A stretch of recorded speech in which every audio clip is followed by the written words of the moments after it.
Ishin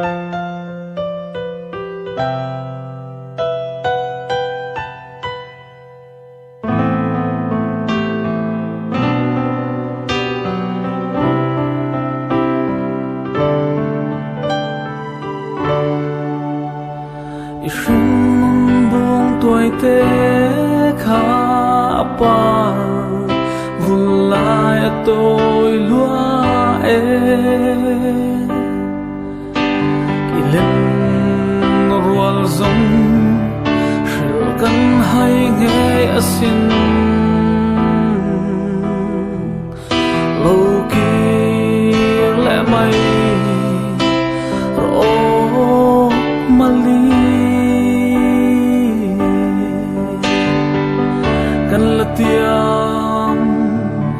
kan tiam mol ve risa wal eliam si mo kan ngai em se kan duat lai mali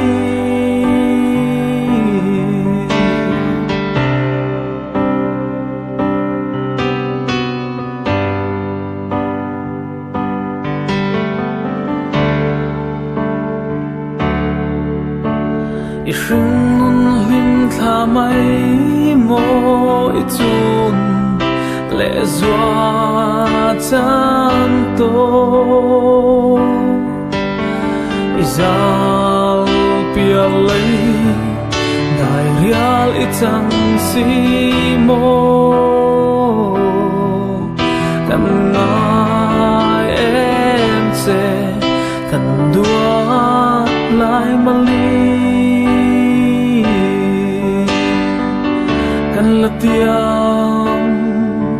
kan tiam mol ve risa wal eliam si mo kan ngai em se kan dua lai mali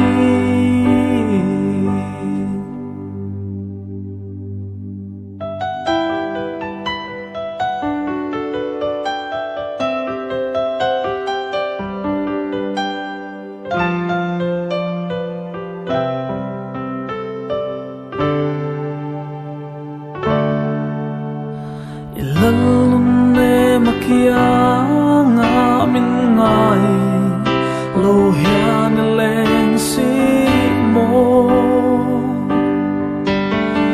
tuan rose pa sumin han thia nang che thin la na adam ve na